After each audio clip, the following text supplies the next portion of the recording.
Presiden membenarkan dong bahwa selama bulan Maret 9 bulan April perekonomian kita, fiskal kita buruk. Bahkan Menteri Keuangan sendiri mengatakan, saya tuh kecewa sama internal Kementerian Keuangan sendiri, dia bilang. Karena isu yang mengatakan bahwa uang kita tinggal 2 minggu lagi tuh dari internal.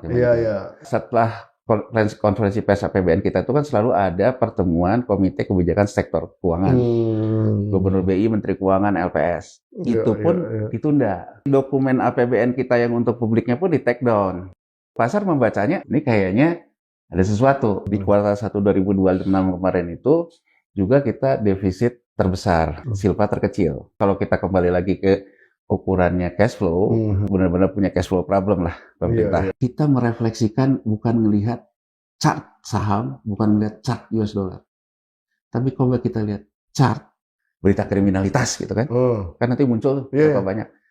Tahun lalu, 2025, kan kelihatan. Meningkat Bang Popi. Saya hanya ingin mengatakan ke pemerintahan ini, ahead the curve, kalau Anda tidak bisa maintain ini, si maut yang menuju mampus dengan sinyal-sinyal kriminalitas yang menaik, hati-hati, akan muncul yang namanya silent killer. Sesuatu yang tidak Anda duga, membunuh Anda. Urusan ekonomi ini saya undang Dr. Yanuar Rizky, sahabat saya. Gimana Bung Yanuar? Luar biasa. Ya. Kalau kata Presiden, nggak usah khawatir masalah krisis, karena kan kita tinggal lihat Menteri Keuangan aja, dia masih bisa senyum kayak gitu. Kalau dia masih bisa senyum, berarti tenang-tenang saja. Wah, berarti ini jangan-jangan Purbaya disuntik supaya senyum terus gitu, kayak Joker gitu. Joker kan senyum terus. Gimana komentarnya? Ya, tapi kan kalau kita bicara, kalau menurut Presiden indikatornya itu, berarti Presiden membenarkan dong bahwa selama bulan Maret 9 bulan April perekonomian kita, fiskal kita buruk.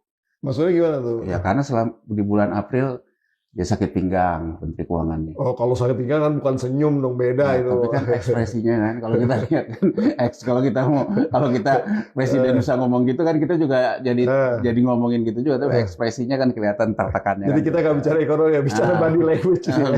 Kalau body language, tapi kan, jadi artinya kan kalau Presiden mengatakan seperti itu, ya kita juga bisa bilang.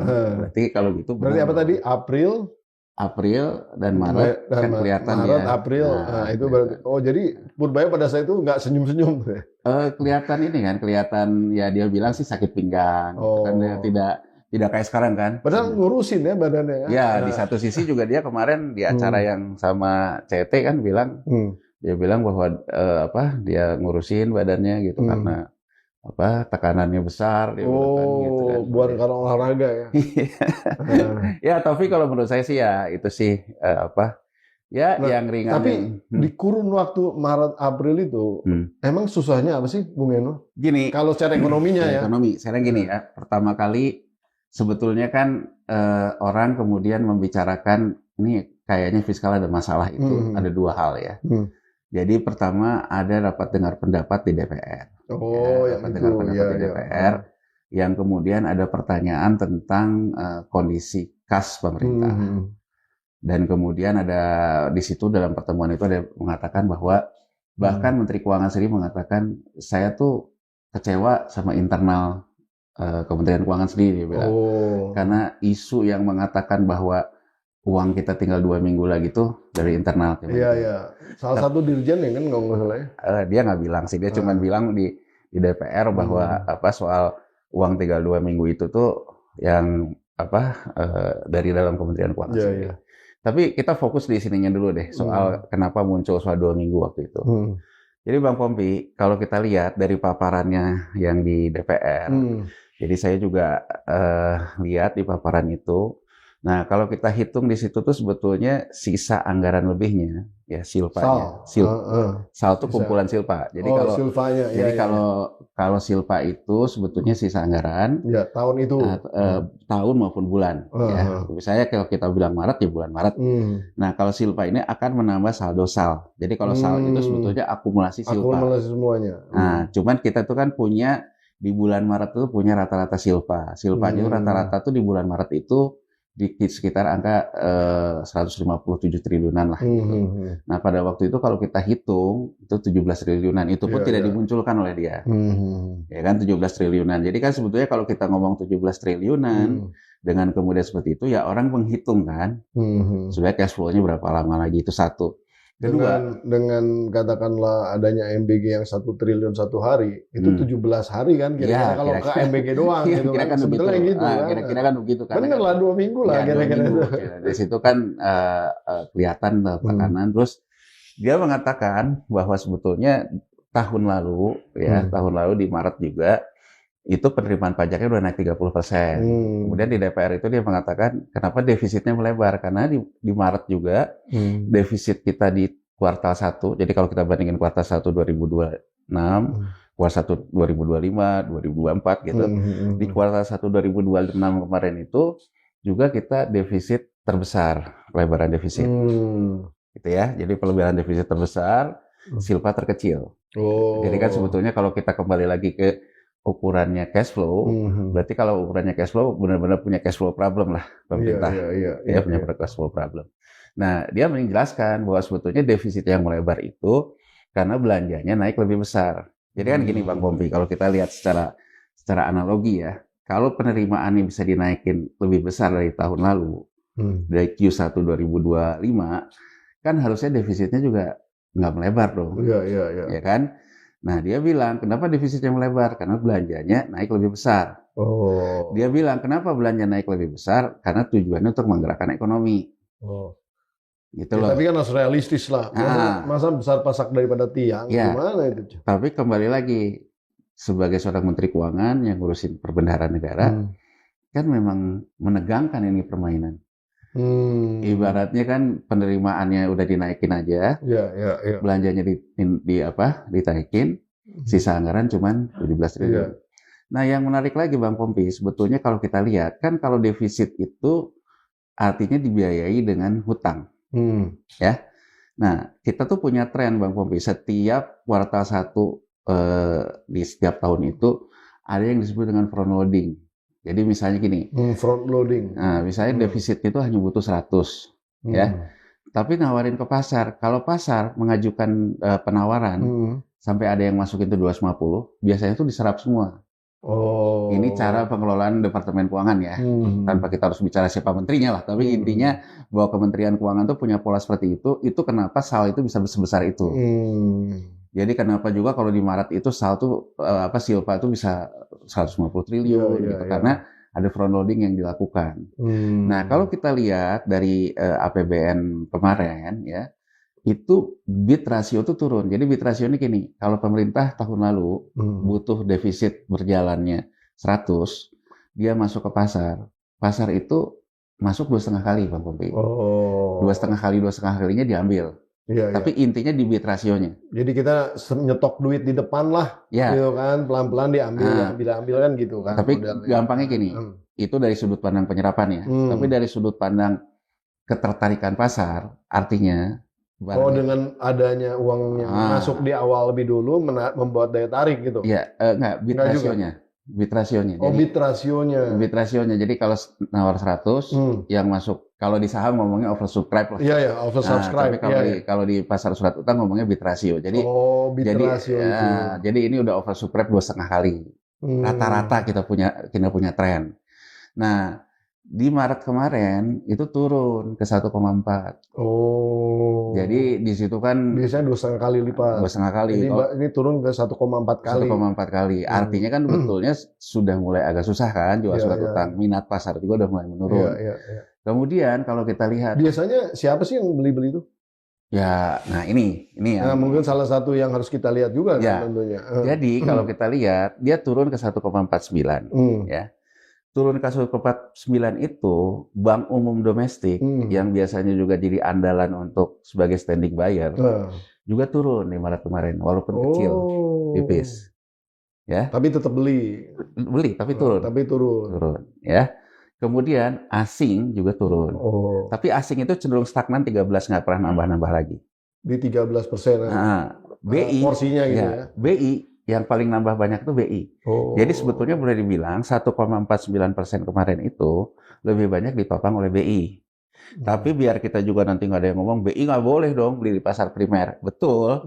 Artinya kan perbankan beli dulu, dijual ke BI, BI yang menyerap. Ya. Jadi artinya sebetulnya kemarin itu tanda-tanda bahwa kita kesulitan membiayai defisit itu tampak, Bang Pompi.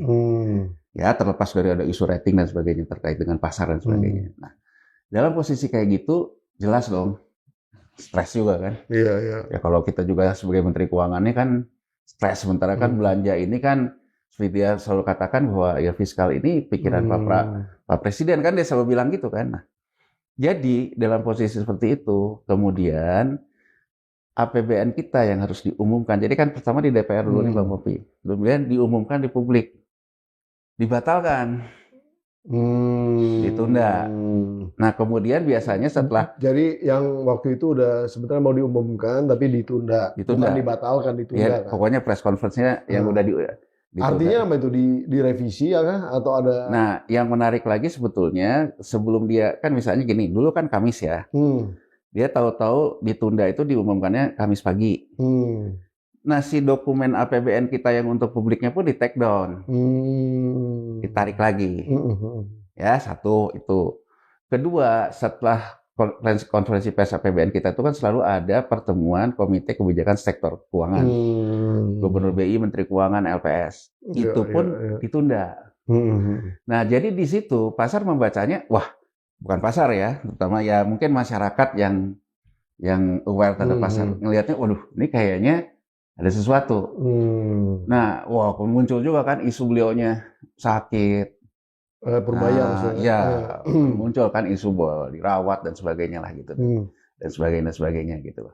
Nah, sampai kemudian di kira-kira hari Senin waktu itu, saya juga mendapatkan info bahwa ini akan ditunda, nunggu dulu rilis dari BPS. Ya, jadi kan saya ingin menempatkan gini, Bang Pompi, bahwa kalau ke dalam posisi pemerintah, tentu pemerintah mengatur timing good news itu wajar. Jadi kalau sekarang misalnya saja pemerintah akan mengumumkan angka yang tidak ada sinyal positifnya, tentu pemerintah akan cari timing yang pas. Iya. Tapi saya juga ingin mengatakan, tapi bukan berarti ngotak-ngatik data kan. Ya nggak? Nah, sampai akhirnya muncullah BPS yang pertumbuhannya 5,6 sekian. Muncul lagi nih Menteri Keuangan nih kan, dengan senyum-senyumnya itu yang termasuk yang dikatakan Presiden itu kan. Dan dia bilang kita keluar dari kutukan nggak 5%. Jadi kalau menurut saya, kayaknya itu kombinasi antara persoalan cash flow tadi, sama persoalan takut angka BPS tidak dapat. Takutnya tanggungan BPS. Nggak dapat. Jadi kalau kita pakai indikator presiden, waktu itu kelihatannya Menteri Keuangannya berarti ada soal cash flow, ada soal growth gitu. Begitu yang satunya ibaratnya kalau kayak bisul itu pecah gitu loh, gitu loh, ya kan? Kalau kayak bisul itu pecah, ya kan? Kalau kayak bisul itu pecah, wah ternyata angka BPS-nya bagus. Mulai senyum lagi kan? Udah selesai lah. Nah, terlepas udah nggak ada yang ngilu-ngilu sakit-sakit terlepas lagi. banyak yang menganalisa juga kan angkanya segala macam gitu loh. Nah, jadi itu posisinya. Tapi sekarang kita mulai dari sini dulu deh ke substansinya, Bang. Substansinya apa sih gitu? Saya mungkin ingin memulai gini deh. Kan kalau yang ngomong bahwa ini angka BPS-nya misalnya saja LPM UI mengatakan gimana sektor manufakturnya naik, tapi konsumsi listriknya turun, bukannya manufaktur tapi ke listrik, kan gitu, nggak konsisten kan BPS juga. Kemudian Menteri Keuangan Purbaya juga tapi kan konsumsi kan ada konsumsi, yang konsumsi industri nih yang turun. Iya. Bukan konsumsi, kan ada konsumsi masyarakat juga. Iya turun, itu yang agregat atau cuma industri yang turun. Konsumsi listriknya turun, sementara angka pertumbuhan manufakturnya naik, kan nggak nyambung, Bang Bobi. Iya, karena itu tetap sama harus konsumsi sama. Masyarakat tetap sama. Tapi itu temuan dari LPM lah ya. Jadi saya cuma meng-quote apa yang dikatakan LPM. Kemudian juga Menteri Keuangan Purbaya mengatakan bahwa ini bukan dari belanja pemerintah. Oh. di salah satu TV. Saya pikir pada ngerti, taunya nggak ngerti kan, menteri ini kan selalu begitu. Gitu. Dia bilang bahwa hitung dong dari pangsa pasarnya, market share-nya. Jadi berapa dari pertumbuhan dari sektor rumah tangga dikalikan berapa market share-nya, kan terhadap angka yang 5,6 itu 2,6-nya dari rumah tangga dia bilang. Berarti kan sebenarnya dari rumah tangga. Nah, saya ingin mulai dari sini nih Bang Ope, untuk kita melihat ada apa sebetulnya, ya kan? Saya mungkin akan berkatakan gini, kalau yang ngotak-ngatik data BPS-nya ini kemungkinan manipulasi segala macam, saya rasa udah banyak lah. Ekonom yang udah banyak. Nggak ekonom pun juga banyak yang mengkritisi itu. Saya ingin memulai di sini, pandangan saya. Oke, anggap saja, saya asumsikan, angka BPS itu benar. Oke, 5,6 itu. Tapi, gimana ceritanya? Ekonominya tumbuh, tetap saja sahamnya turun, tetap saja dolarnya naik terus, melambung ya. Melemah. Jadi ini kan pertanyaan krusial sebetulnya. Kalau Anda punya, kalau memang ini nyata, ini menjadi satu paradoks Indonesia. Nah, sekarang kita lihat Bang Pompi, apa masalahnya? Saya menganalisa dari sini, ya. Karena yang saya bilang tadi, market ngelihat Indonesia, pemerintahan Indonesia, dia akan punya survival zone. Ini yang mengatakan survival mode itu Menteri Keuangan sendiri loh. Ya, benar. Dia mengatakan bahwa kita dalam posisi survival mode. Betul. Ngomong ke anak-anak buahnya, gitu ya. Nah, sekarang tapi orang udah membaca pasar. Indonesia dalam survival mode-nya sudah tidak bisa lagi bertumpu kepada kekuatan standing buyer domestiknya untuk mengatasi defisitnya. Dari mana indikatornya? Bid rasionya mulai turun. Betul. Turun pun ditopang oleh BI. Bank umumnya pun kemampuan belinya juga udah turun. Asing belum masuk. Nah, apa masalahnya Bang Pompi? Ya, artinya kalau sekarang saya jadi asing, saya sadar betul bahwa pemerintah Indonesia tuh pada akhirnya akan kembali membutuhkan asing untuk membeli surat utangnya. Iya, betul itu. Nah, dalam posisi kayak gitu, artinya rupiah melemah. Kita nggak perlu pakai teori dulu, teori persepsi dulu nih, Bang Pompi nih. Jadi ini kayak diambangin belum masuk dulu supaya turun. Kan gini. Kayak nge-short lah modal, tapi nggak nge-short gitu. Sekarang jadi kan dia diamin dulu aja, Bang Pompi, turun aja gitu. Kalau Bang Pompi beli sesuatu, pasti pengennya harga semurah-murahnya dong. Oh iya dong. Iya nggak? Iyalah. Cara Bang Pompi semurah-murahnya, duit Bang Pompi kan dari luar, US dollar dong. Iya. Biar harganya semurah-murahnya, ya rupiahnya jatuh dong. Oh iyalah. Kan ini artinya dengan dolar sedikit dapat rupiah banyak kan gitu. Artinya kita nggak usah pakai teori analisa ekonomi dulu. Analisa gampang aja deh. Iya benar. Analisa gampang aja Bang Pompi itu saya tahu butuh sama saya. Tapi saya juga ingin neken Bang Pompi biar harganya murah. Iya. Ya kan kalau saya ingin neken barang Bang Pompi murah, misalnya kalau kita sama-sama orang lokal nih. Saya mulai ngomong ke Bang Pompi misalnya kalau jual beli tanah. Oh tapi Bang, tetangga rame kan, Bang Pompi kan tertekan kan. Benar nggak? Iya. Nah, tapi lebih asik tuh sebelah situ. Sebelah kan jualnya segini kan. Itu kan teori tawar-menawar biasa di pasar. Jadi kurang lebih karena ada kebutuhan membutuhkan asing untuk kembali masuk lagi di pasar surat utang, sangat wajar. Iya. Kalau asing istilahnya tuh kalau kata orang-orang di capital market repricing. Harganya itu di repricing. Dihargain ulang. Di-adjust gitu loh. Di-adjust gitu. Nah, dalam posisi seperti itu, rupiah melemah terus kan.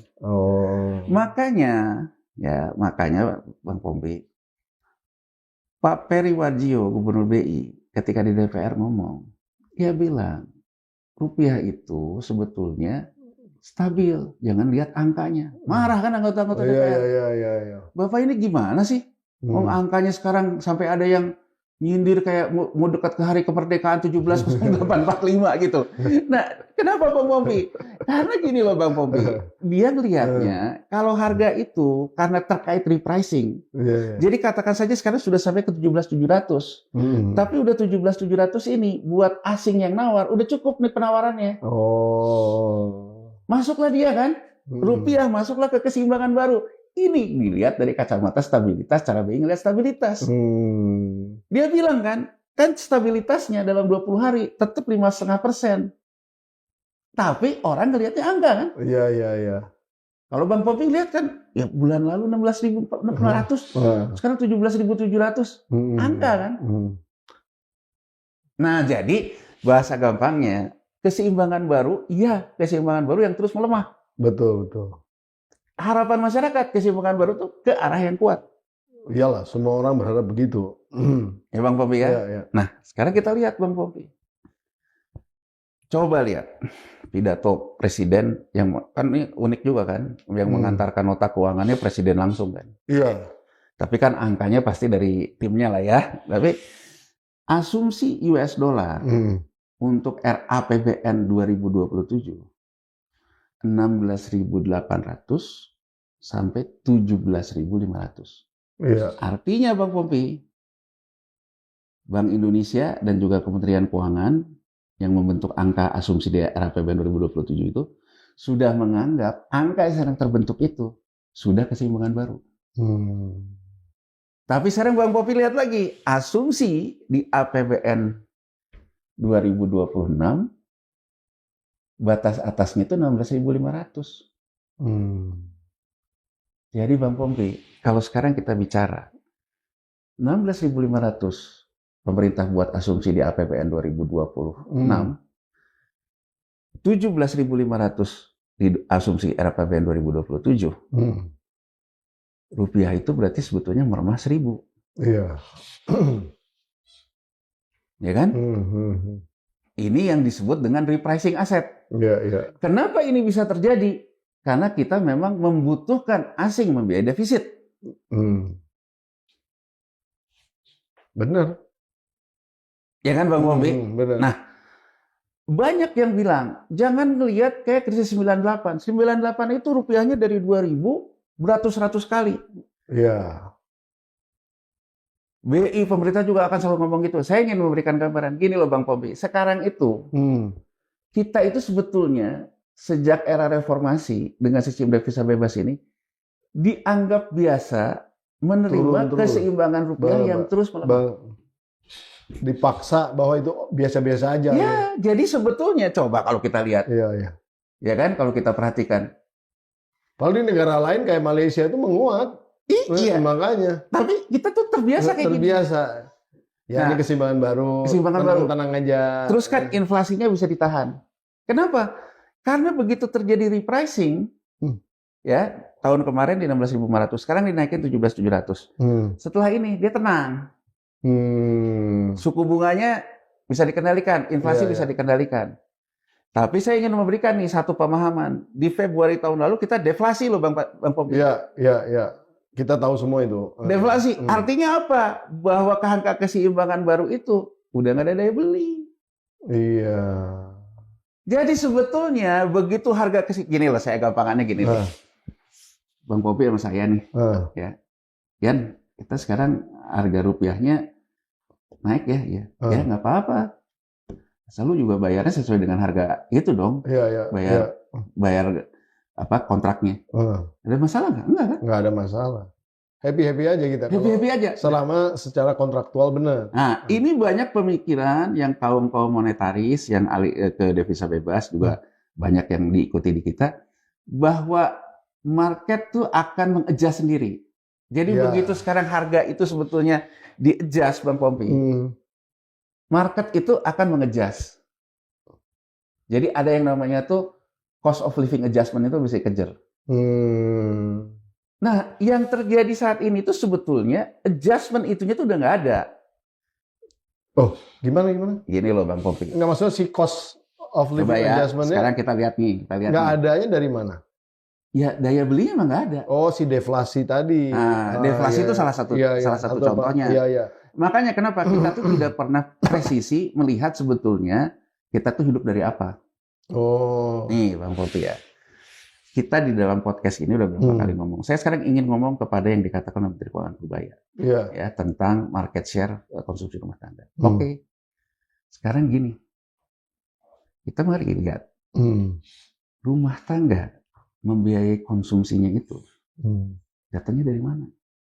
Hmm. Gaji, tabungan, utang rumah tangga, atau bantuan pemerintah, bansos dan BLT.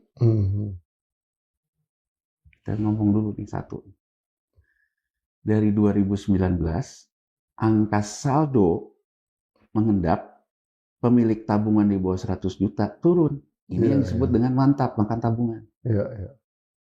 Satu nih, indikatornya Bang Pompi.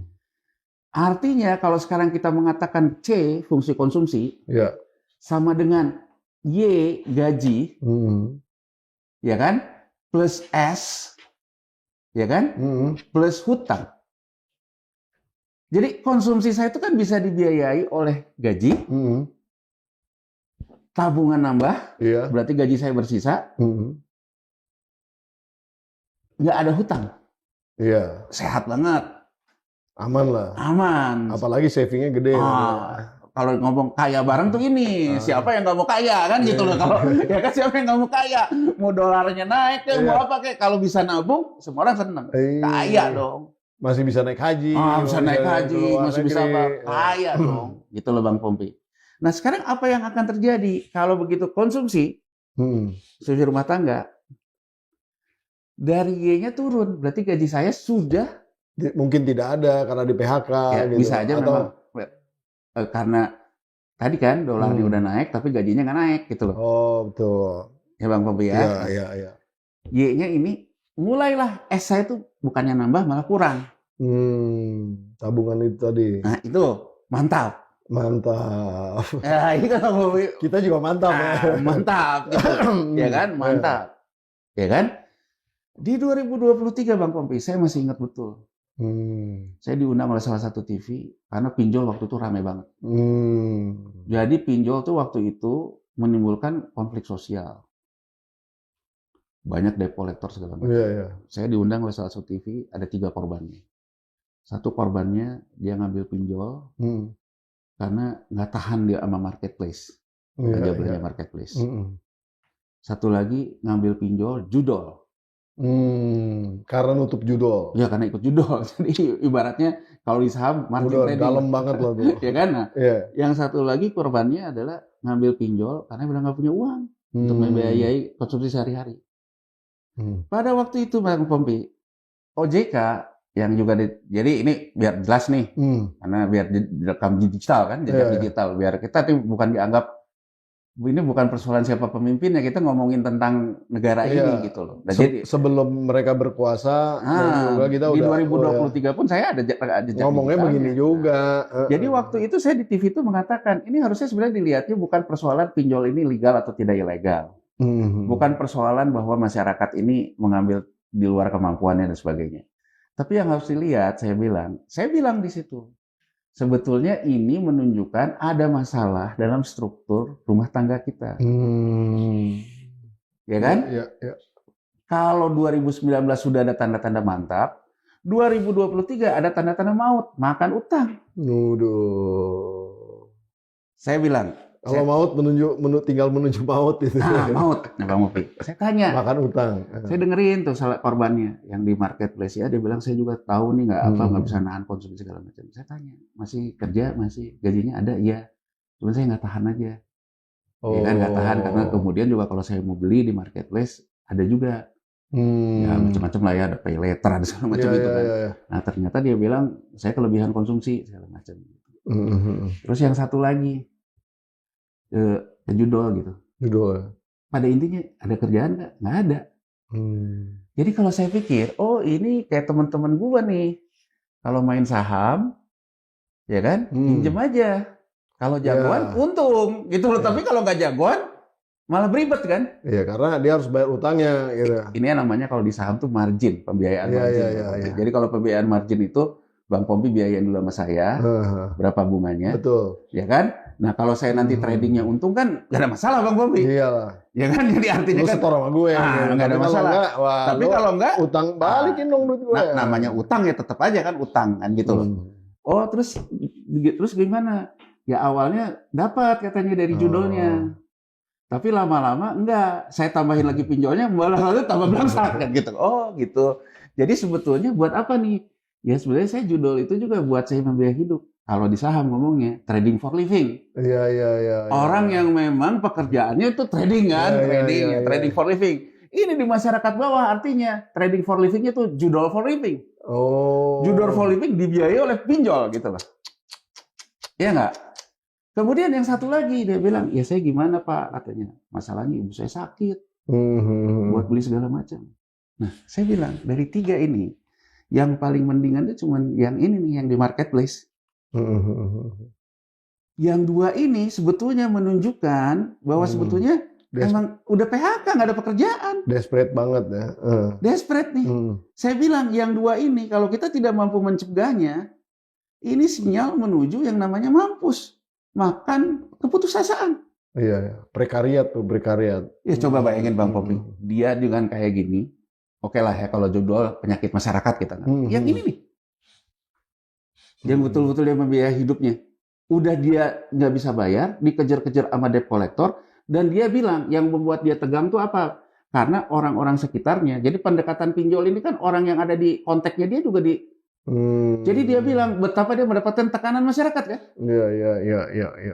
Jadi Bang Pompi, saya pernah mengatakan juga di PhD 4P kan, hati-hati perang kelas. Kita udah ngomong dari tahun lalu kan. Nah, inilah.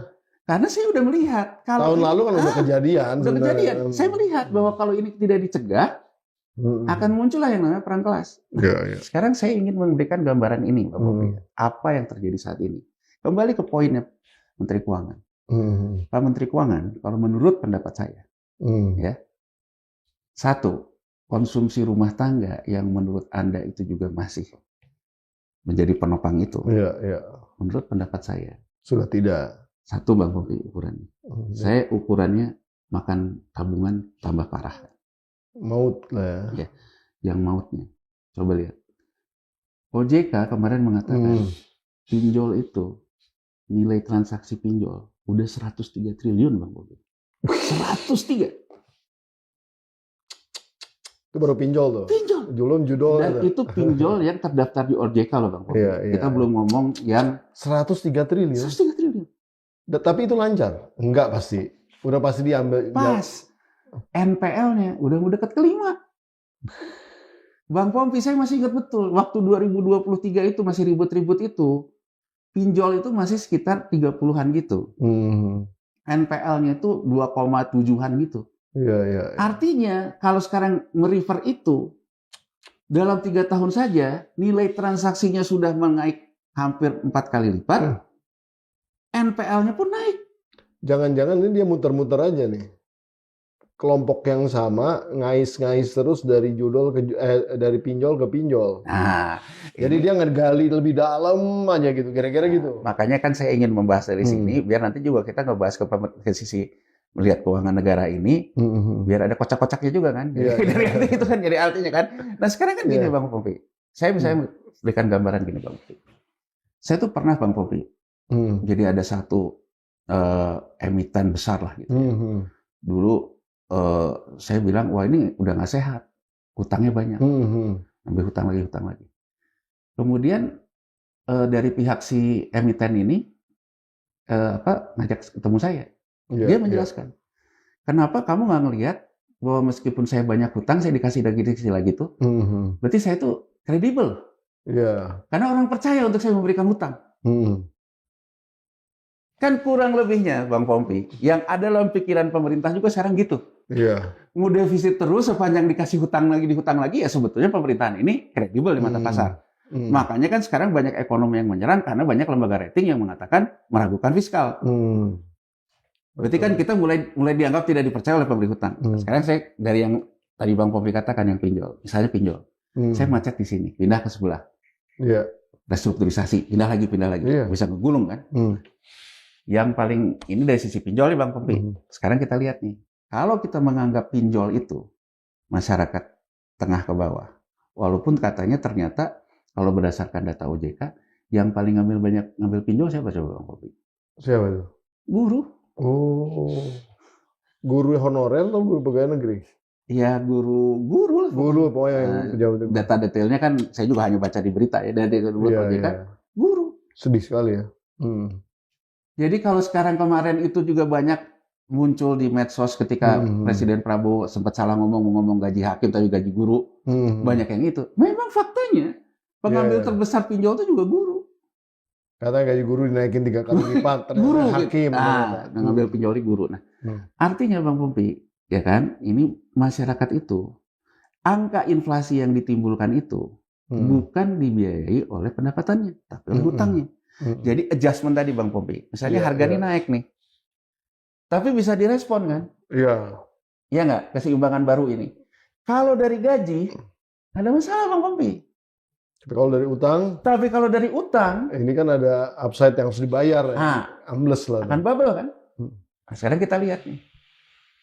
Saya ada juga yang kasih tahu ke saya, janganin ini. Yang levelnya atas juga banyak yang ngambil pinjol. Maksudnya, jadi ada yang mengatakan ke saya itu selalu menggambarkan pinjol itu untuk mencerminkan kondisi rumah tangga menengah ke bawah. Ada yang bilang ke saya, pinjol itu juga ngegulung juga di levelnya, yang level direksi juga ada. Dia bilang ngambil pinjol. Iya, dia ngomong ke saya. Ya kan? Jadi ada yang bilang ke saya gitu. Nah terus, udahlah saya anggap asumsi dulu deh. Asumsi saya pinjol itu menengah ke bawah. Saya penasaran Bang Pompi, lihat kartu kredit. Kartu kredit Bang Pompi sejak 2024, kalau pinjol sejak 2023, kartu kredit sejak 2024, transaksinya itu naik. NPL-nya juga naik. NPL-nya dari tadinya 1,7 udah ke 2,7. Artinya apa? Di kelas menengah perkotaan, ya, sudah konsumsi pakai makan utang.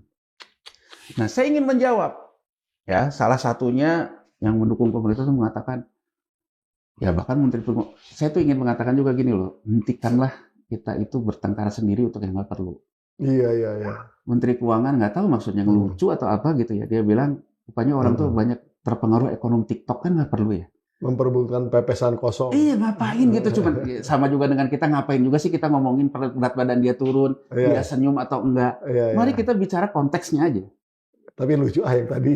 Iya kan, dia bilang kan, rupanya dia bilang ini kan orang tuh hanya sama ekonom TikTok, kan buat apa buat saya? Iya. Kita bahas aja substansinya gitu loh, mau TikTok ya mau apa kayak gitu. Nah, sekarang kan kita lihat Bang Pompi, kalau kita perhatiin gitu, ya, coba kita lihat nih, kalau misalnya kelas menengah juga udah begini, muncullah kata-kata gini, termasuk juga ini nih, ekonom TikTok yang belain pemerintah, buzzer. Yang belain Menteri Keuangan juga.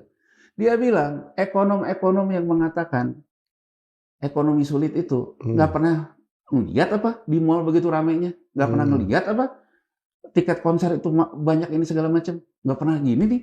Nah, saya ingin kembali lagi kayak yang saya ceritain tadi Bang Pompi, ke Mbak yang saya temui di TV tahun 2023, dia masih kerja, nggak bisa nahan konsumsinya. Gajinya memang konsumtif ya. Memang konsumtif, tapi dia bayarin hutang.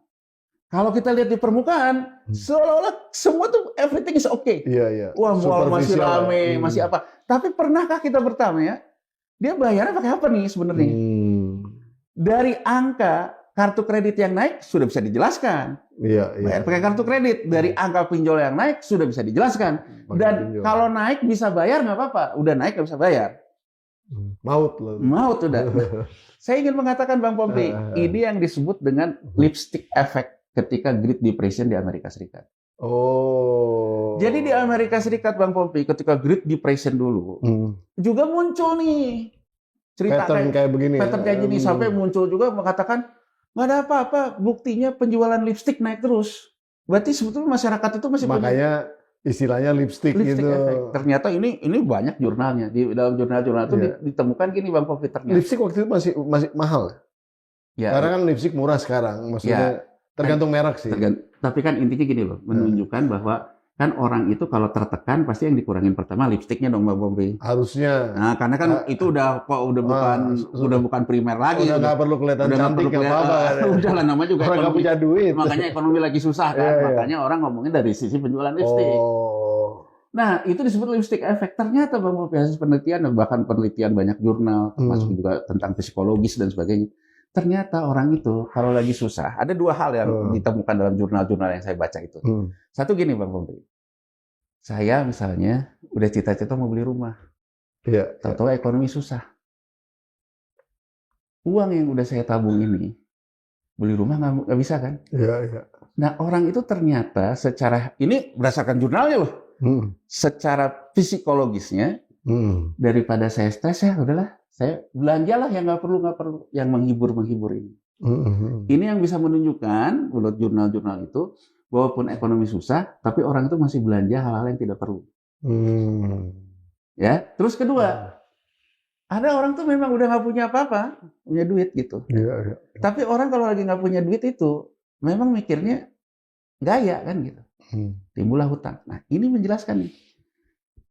Situasi saat ini, ketika kita bicara ekonomi kita ini baik-baik saja konsumsinya, dengan ada indikator NPL pinjol naik, transaksinya naik, NPL kartu kredit naik, transaksinya naik, berarti menurut saya kita sudah menghinggapi ada yang disebut lipstick effect tadi. Iya, iya.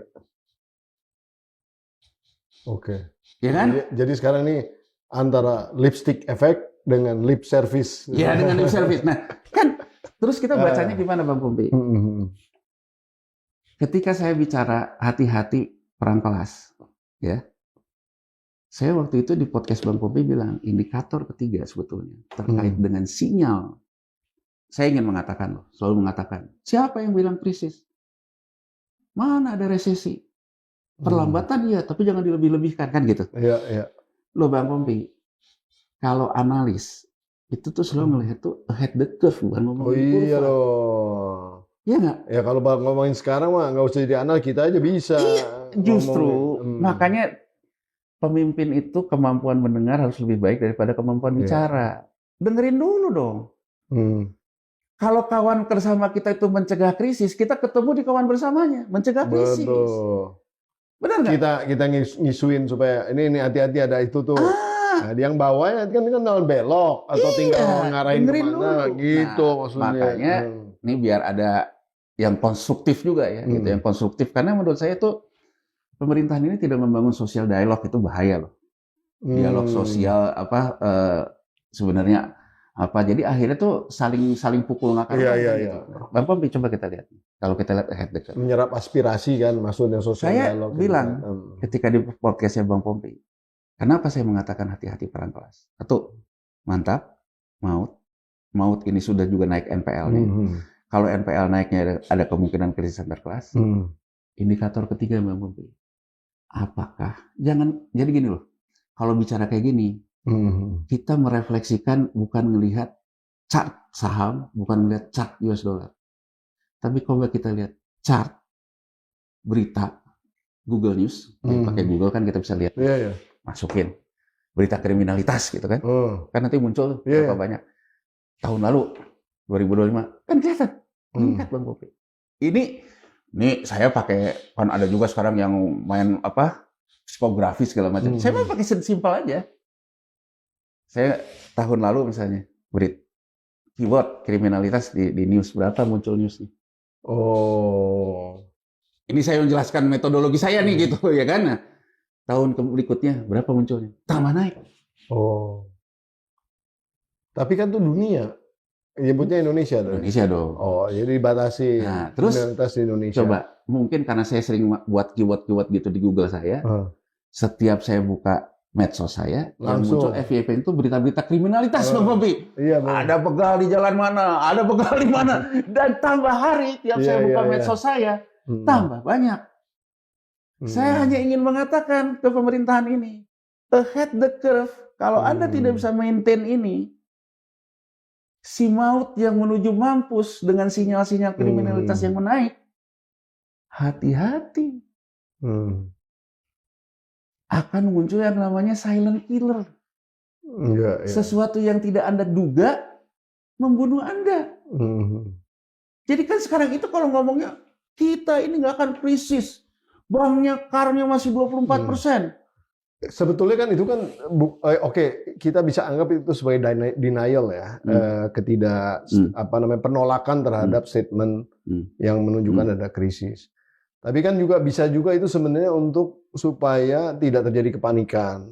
Bisa juga diartikan supaya memberikan harapan.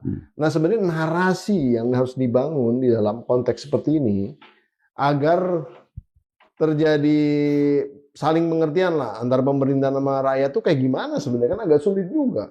Sense of crisis tuh. Gimana tuh misalnya? Ini Bang Popi ya.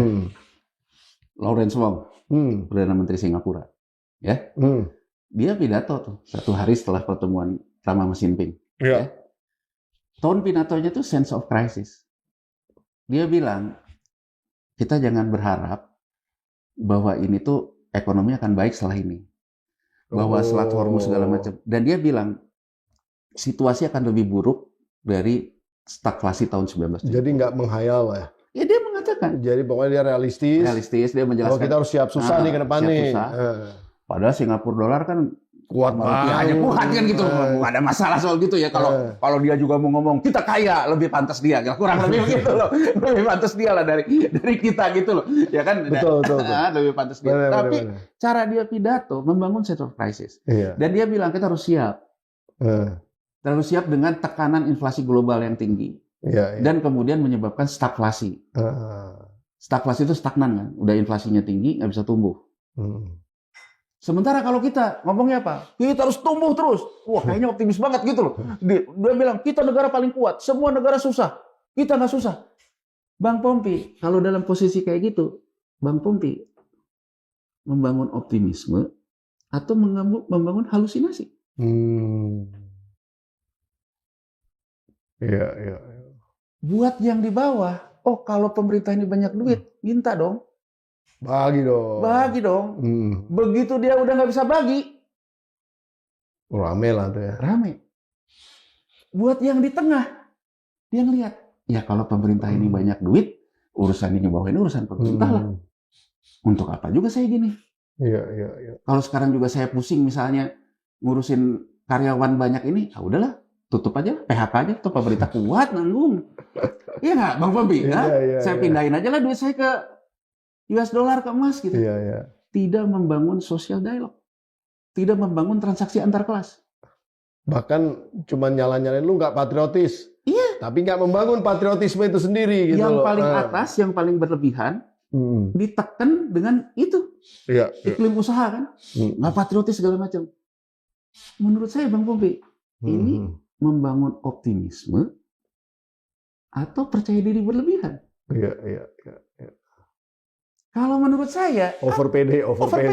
Kan apa salahnya loh kalau pemerintah ngomong gini nih. Ini kita sekarang lagi susah. Saya minta masyarakat itu kalau yang masih ini ya pengusaha, misalnya dia datengin nih pengusaha besar. Masalahmu apa sih? Iya. Soalnya kita juga butuh kamu untuk tetap mempertahankan lapangan pekerjaan. Karena kalau enggak nanti kan kita juga mesti menjaga keamanan ini sama-sama. Iya. Ini di hari buruh ngomong, kalau pengusaha majikan Anda tahu ini, dia mau keluar saja. Pemerintah akan ambil alih. Gimana Bang Pompi? Seolah-olah kita itu ingin menggambarkan negara yang super kaya betul gitu loh. Padahal tetangga kita yang dolarnya juga terhadap dolarnya kuat gitu loh. Dia membangun sense of crisis.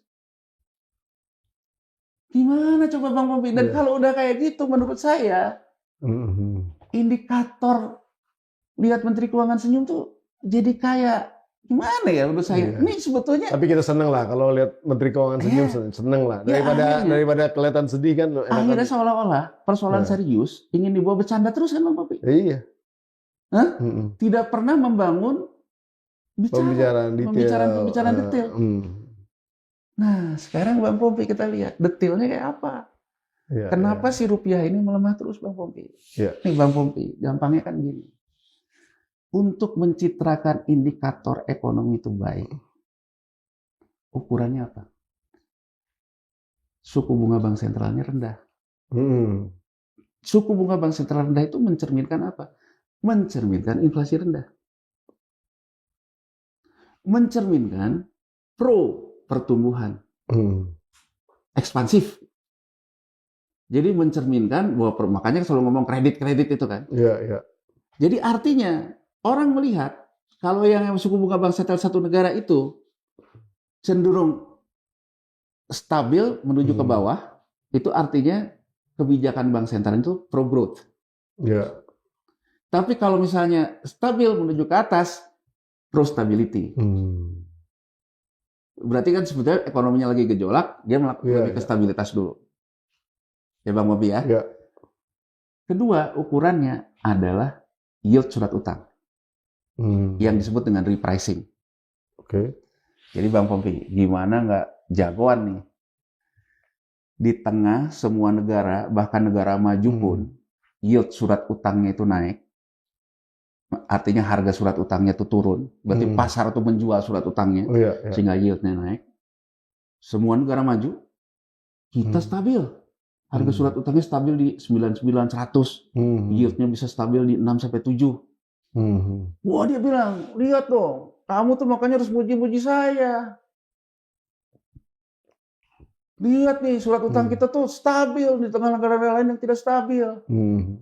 Debt to GDP rasionya pun kita tuh paling bagus. Ya kan Pak Mofi? Iya. Nah, kedua, lihat nih, kita itu ingin mendorong yang namanya kredit. Segala macam.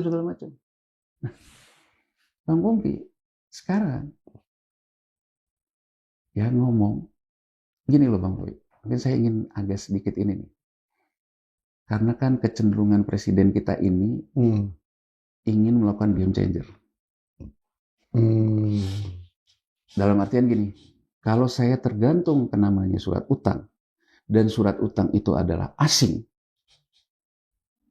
maka saya dikerjain terus nih rupiah saya. Menyeret-nyeret juga ke soal politik dan sebagainya kan. Salah satu game changernya itu apa? Ya tidak berhutang. Makanya kan dia mulai ini kan, yang kata orang menuju ke arah sosial kapitalisme ini kan. Jadi artinya kan gini loh Bang Pompi, kan bisa aja kita tuh tidak menaikkan penerimaan negaranya untuk menghindari hutang kan. Makanya kan mulai muncul badan ekspor dan sebagainya. Nah, cara berpikirnya kan seperti itu tuh. Ya kan? Persoalannya Bang Pompi, apakah kita mampu atau enggak? Saya ingin memberikan gambaran. Pernah nggak sih Indonesia ini dari sejarah zaman modern ini melakukan kebijakan game changer dari ekonomi terbuka menjadi ekonomi tertutup? Pernah. Tahun 1942. Ketika Jepang masuk menang perang sama Belanda. Tadi yang terbuka jadi tertutup. Jepang. VOC tadi ya kan? Nah, tadi VOC. Jepang di tahun 1942 untuk mengurangi pengaruh Belanda dan VOC terhadap Indonesia karena dia merebut penjajah baru kan, maka dia melockdown ekonomi kita, tertutup. Tapi yang menarik Bang Pompi, Jepang tuh mengukur dulu loh self-sufficiency-nya. Jadi kalau kita bicara antara rejim devisa bebas yang perdagangan terbuka dengan rejim devisa kontrol, itu ukuran indikator itu self-sufficiency rate. Negara yang punya self-sufficiency rate-nya tinggi, kemungkinan besar tidak punya kepentingan terhadap negara lain, kemungkinan besar bisa melakukan devisa kontrol. Ukuran itu adalah self-sufficiency rate. Pada waktu itu, Jepang melihat ada warisan yang ditinggalkan oleh VOC. Dia bagilah 3 klaster yang menjadi 3 autokrasi itu. Di Padang, di Jakarta, Batavia, di Makassar. Dihidupkanlah transaksi antar daerah. Jadi ekspor impornya itu antara Sumatera ke sini, transaksi daerah. Dia melockdown itu. Makanya Presiden selalu bilang, urusannya kalau soal pangan selesai, energi selesai. Jepang pada waktu itu juga selesai. Tapi pada waktu itu Bang Pompi, kalau kita cermin kepada yang waktu Jepang melakukan autokrasi itu dan self-sufficiency, memang kita lagi punya infrastrukturnya. Punya di Sumatera kebun, di sini sawah, di sini rempah-rempah. Nah, Jepang juga mengatur eksesnya Bang Pompi waktu itu. Jepang yang mengatur untuk ekspor. Jadi ide badan ekspor itu sebetulnya mirip-mirip ini. Mirip-mirip ini. Jadi sebetulnya tuh dibuat kayak gitu, nanti negara yang mengatur. Ya kan? Tapi pertanyaan saya sederhana. Seberapa dalam kita sekarang masuk dalam perangkap offside devisa bebas? Ya artinya udah nggak akan bebas lagi kan gitu kan. Saya ingin memberikan gambaran Bang Pompi. Thailand tahun 97, bahtnya jatuh. Untuk melakukan game changer, dia mengambil kebijakan dana hasil ekspor seperti yang kita tempuh ini. Semua hasil ekspor pokoknya devisanya nggak boleh harus masuk ke sini. Alih-alih makin bagus, malah makin buruk. Kenapa Bang Pompi? Karena ternyata sebelum persoalan DHE itu kebijakan itu diambil, sudah terjadi capital outflow urusan lain, ketidakpercayaan terhadap bahan. Sudah kejadian soalnya. Gini loh Bang Pompi. Dan dia yang rontok duluan ketimbang rupiah kan sebetulnya. Iya, tapi yang parah kan kita. Jadi itu malah memperburuk. Saya ingin memberikan gambaran berdasarkan cerita Thailand 97 itu. Ada nggak potensi kita mengalami ini? Ada. Karena sebelum kebijakan ini diambil Bang Pompi, ya, BI sendiri ngumumin kok.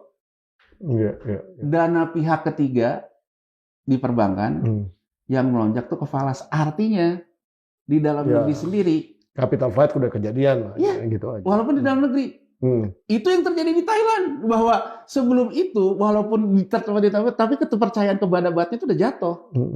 Belum kita bicara kalau kita lihat neraca pembayaran kita capital outflow juga terjadi loh. Jadi kalau kelas kayak kita gini mungkin hanya bisa pindahin ke falas tapi di bank di negara kita. Kaya dikit keluar kan Bang Bobi. Saya sih cinta rupiah, jadi saya pakai rupiah aja. Ya, nah harusnya Bang. Karena nggak ada opsi lagi sebenarnya. Harusnya kan Bang Pompi itu yang dikatakan tuh bukan ngomong orang desa nggak pakai dolar, tapi Bang Pompi mengatakan, mari rakyatku kita cintai rupiah. Kalau bukan kita yang mencintai, siapa? Wah, keren tuh. Jadi reverse psychology-nya kena tuh. Kalau saya jadi dia, Mbak Titi, udahlah Mbak Titi, ngapain sih keluar negeri lagi? Kalau ngapain sih nyimpen dolar sih? Rosan, ngapain sih nyimpen dolar? Cepet besok ya dikerupiahin. Lain Bang Pompi. Keren banget. Lain. Jadi saya kasih contoh duluan nih. Iya, jadi kan kalau ini Bang Pompi dengan dia kayak gitu, dia tidak menyelesaikan persoalannya. Orang yang tidak percaya kepada rupiah. Tambah nggak percaya kan Bang Pompi? Benar. Ada dulu juga sempat gerakan aku cinta rupiah, tapi zaman Pak Harto tuh kayak dipaksakan gitu. Iya.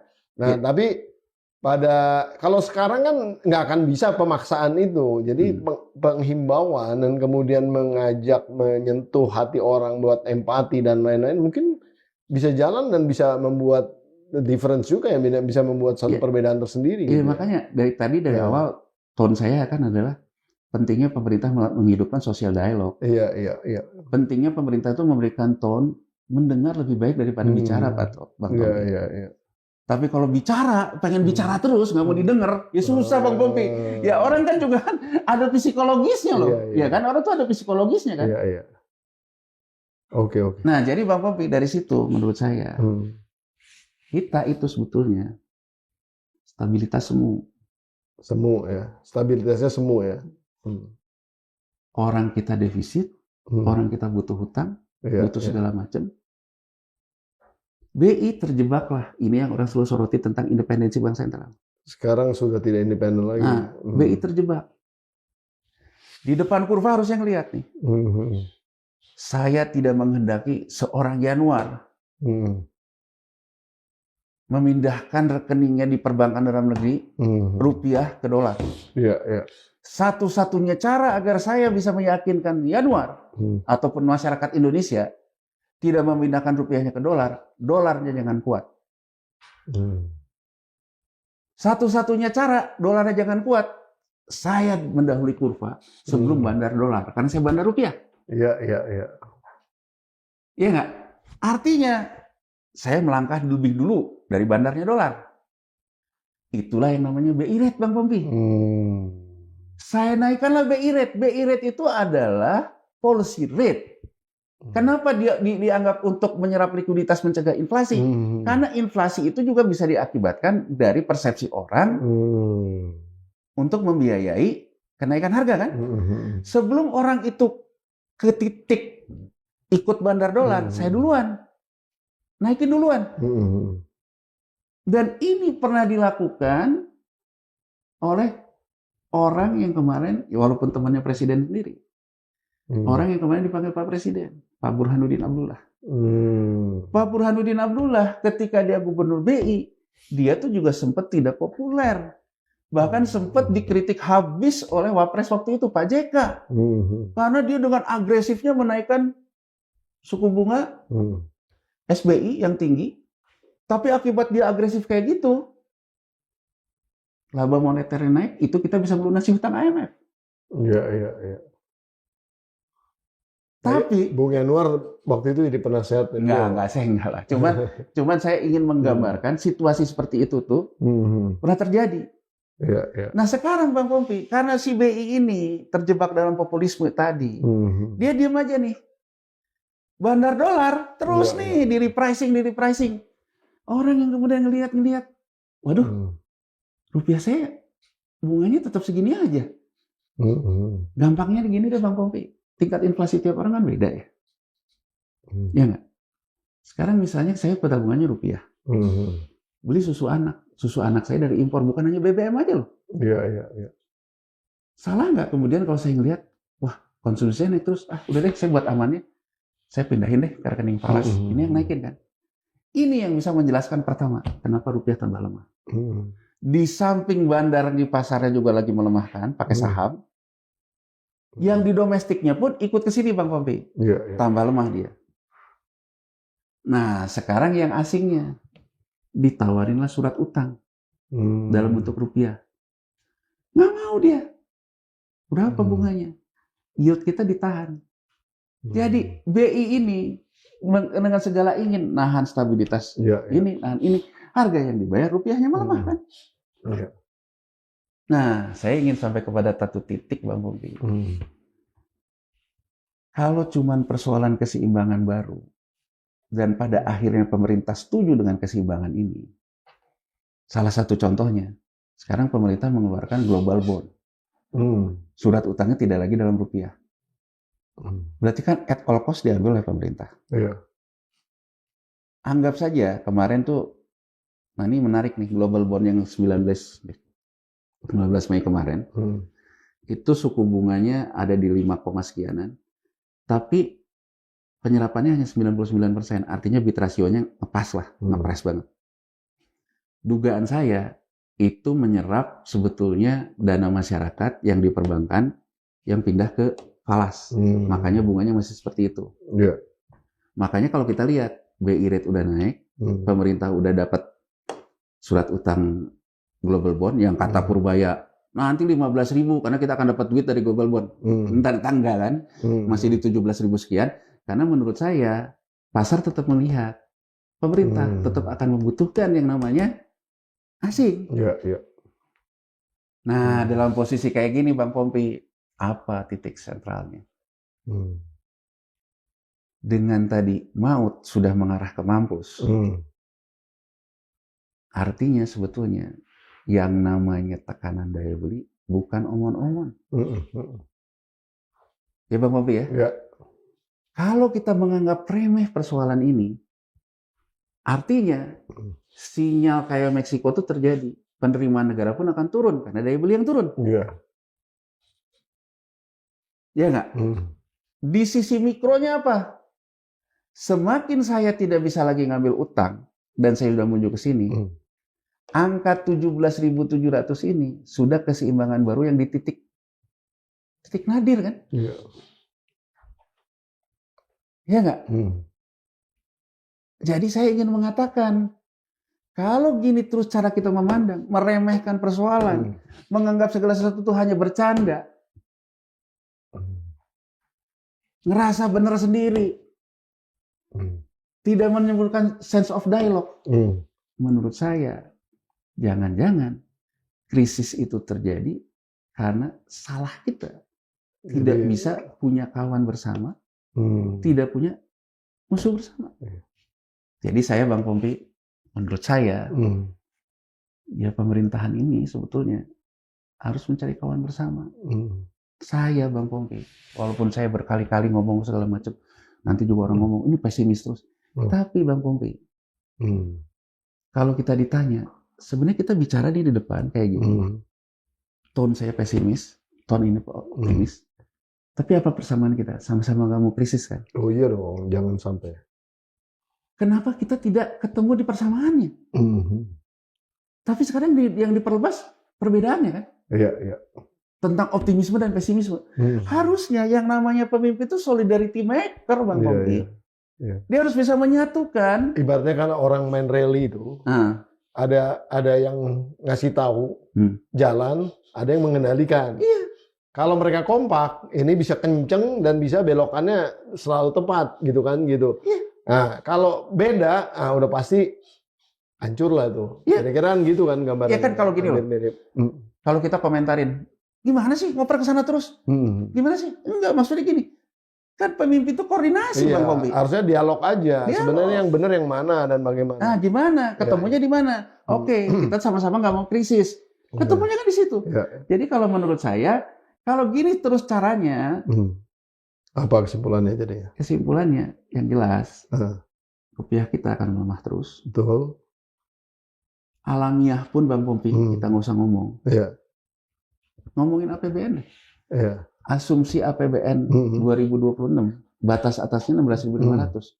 Asumsi RAPBN 2027, 17.500. Itu sudah kelihatan. Udah kelihatan. Udah kelihatan. Dari asumsinya udah kelihatan. Dari asumsinya aja udah kelihatan melemah.